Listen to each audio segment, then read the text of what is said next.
Quando a gente fala inteligência artificial, tem duas palavrinhas aí. Inteligência existe até antes dos computadores. Basicamente, inteligência é a sua capacidade de absorver uma informação nova e usar ela na prática. Sabe que às vezes as pessoas falam assim, tem um professor, ele sabe muito, mas ele não sabe aplicar, ele não sabe passar?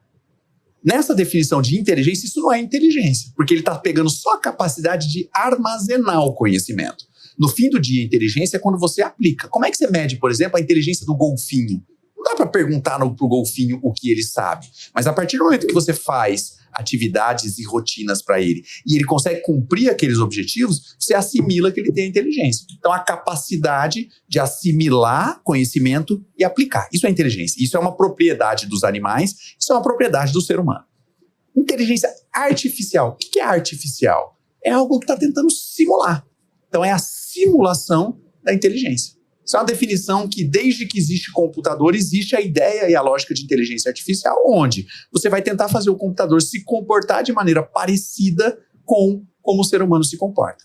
Tem uma série de limitações para isso acontecer, né? Não é simples simular tudo isso. Se a gente tenta pensar no ser humano como um computador, a gente não faz só conta, a gente não escreve só texto, né? A gente tem aqui uns sensores de imagem, uns sensores de som, uns sensores de tato, que para o computador é algo difícil de entender o que está imaginando. A gente tem um paladar aqui no meio. Então, são tarefas que são cognitivas, que elas capturam informações do mundo físico aqui, mas que o computador tem muita dificuldade de replicar.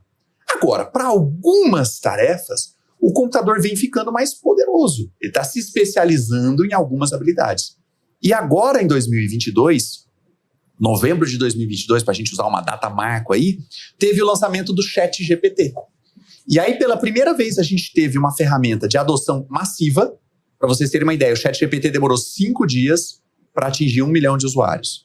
Foi a ferramenta de tecnologia da história da humanidade mais rápida a atingir 1 milhão de usuários. Mas, para mim, muito mais assustador que isso foi, em 90 dias, tinha 100 milhões de usuários. 100 milhões de pessoas usando aquela mesma ferramenta nesse curto intervalo de tempo. Então isso volta lá no comecinho da nossa conversa de hoje.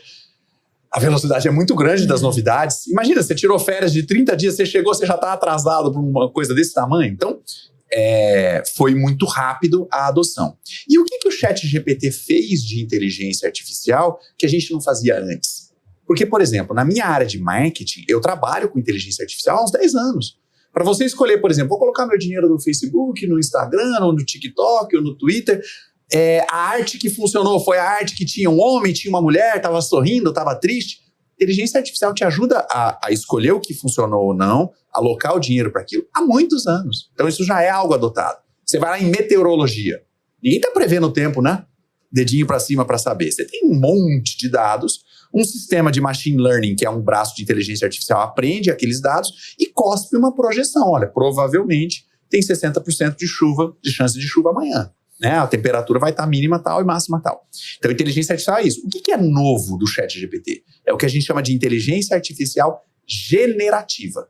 É uma inteligência artificial capaz de gerar novos conteúdos. Essa é a definição técnica, a definição bem ampla. Mas no fim do dia, o que o ChatGPT faz? Ele escreve. O que uma ferramenta de geração de imagem, a mais popular se chama Midjourney, é um nome em inglês, ela gera imagens. A ferramenta mais popular de áudio chama Suno. O que ela faz? Gera música. Então, você tem ferramentas diferentes que conseguem gerar conteúdos, não esqueçam da palavra artificial, simulando como seria um ser humano criando aquele